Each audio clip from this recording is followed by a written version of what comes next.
guys, how are you doing today? I hope that you're doing amazing and fantastic and wonderful. I can't believe we are done with January and we're heading into February. Yeah! I read a total of 6 books in January, and I had a solid reading month for the first month of 2022. Can't believe I'm saying 2022. It's so weird.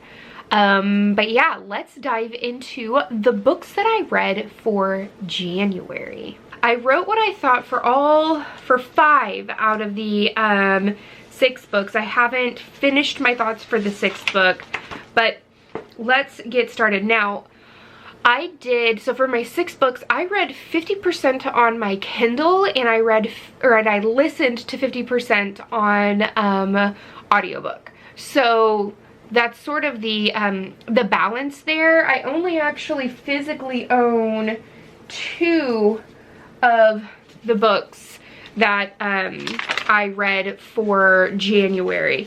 So, but I own them in multiple copies. So like physical or ebook or audio or all 3.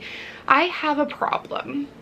All right, let's dive in. The very first book that I finished for January was Coffee, Tea, or Murder. I listened to this on audiobook, and I really am enjoying reading or listening to Murder, She Wrote on audiobook. I have read Dying to Retire in ebook, and I own a lot of them because I got a lot of them for Christmas.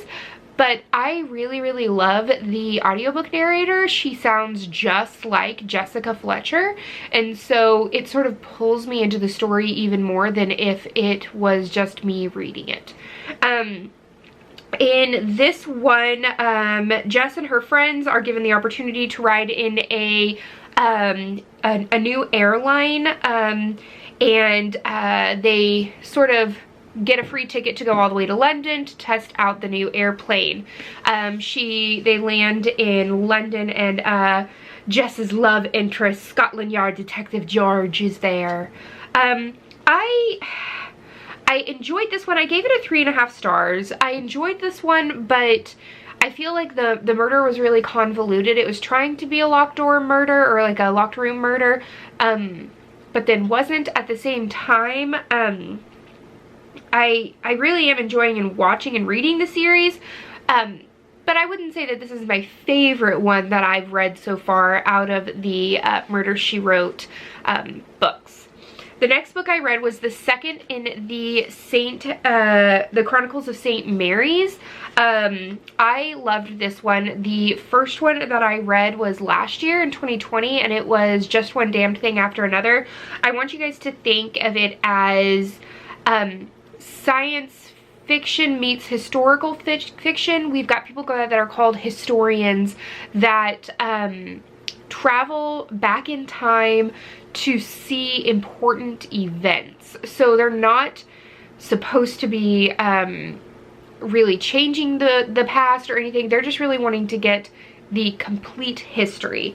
I love our main character, Max. I love following her, and I mean, we've gone to the Cretaceous period all the way to Babylon, to, I mean, all of these different types of places. I wrote, I don't know what it is about this series, but it makes me cry, laugh, scream in frustration, and hug it in the end. And I read A Symphony of Echoes, which is the 2nd book in the series, and I've already started the 3rd book in the series. Book number 3 that I read was 7 Deadly Sequins. This is the 2nd book in the Bonnie and Clyde mystery series by Julie Ann Lindsay. She graciously sent me arcs for all 4 of them, and so I'm slowly making my way through the series. I am absolutely loving it. I gave this 3.5 stars. It is a solid cozy mystery series. I really appreciate Jules's ability to help the reader feel what her characters are feeling. There are so many times when I'm reading Julie Ann's work that I start crying when the character is crying. She's just very good at evoking those kind of emotions, and so I highly recommend if you love any of her books. She also writes under Jacqueline Frost. She has a lot of pseudonyms. Goodness gracious, I haven't had enough coffee today. The next book that I read, I actually physically own as well, and it was The Thursday Murder Club by Richard Osman. If I was looking for a book to give me all of my feisty older people like feels, this is the series, hands down. I love this book so much. I would not call it a cozy because they dive into a lot deeper and harder things than a cozy mystery, and they sort of hit on just grittier kind of things. But the characters are just as lovable. They're just as fantastic. I freaking love this series. I said, I laughed until I cried listening to this book on audio. I gasped out loud at the twists and turns in the mystery. The British humor puts me in stitches. My heart wept for the characters and the real-life struggles of getting older. I will be picking up the next book in February. I can't wait to spend more time with Ron, Joyce, Elizabeth, and Ibrahim. 5 out of 5, guys. Go pick up this book. Pick up this book! Okay, all right. The next book I read was the Wayward Children series. This is by Seanan McGuire. I read Every Heart a Doorway. I read this in one day. It was so good. I loved it so very much. I wrote, for such a short book, this book is filled with action, character growth, and will have you turning the pages quicker until you find out the mystery. So I was reading this the night that I was getting my hair colored, and my hairstylist came up and she was like, okay, it's time to rinse out the color. And I was like, but we're just at the point of the book, and I don't want to stop. Please don't make me stop.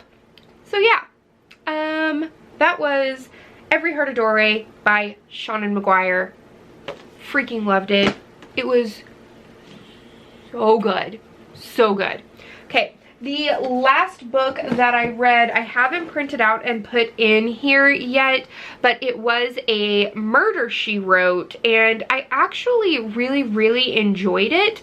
I love just, the narrator is just so dang good. I absolutely love it. So this one that I read was Madison Avenue Shoot. So Jessica Fletcher is visiting in New York. She's visiting her nephew Grady and his wife and their son, her great nephew Frank. And Grady is gotten Jessica into another commitment to go and film a commercial for a credit card company that she does use, and Frank is this adorable 9-year-old boy who wants to go and do everything that his Aunt Jessica is doing. And so we have a very snooty, I wrote, there is a hateful advertisement producer who is killed and Jessica is left to pick up the pieces on who would want her dead. The police are eyeing Grady for the murder. I said I liked this book more than Coffee, Tea, or Murder. I like the fact that it felt almost like a locked room murder because it felt more like you could really get your mind around all of the potential suspects were those in the building and on the commercial shoot. I loved the side characters as well, especially Cookie, the Southern barbecue chef. Overall, it was a solid book. I rated it 3.25 stars. So those are the 6 books that I read in January. What did you read in January? I would love to know. But that's the end of this chapter of Courtagonist. Please give this video a thumbs up and subscribe if you haven't already. And until next time, guys, happy reading. Bye.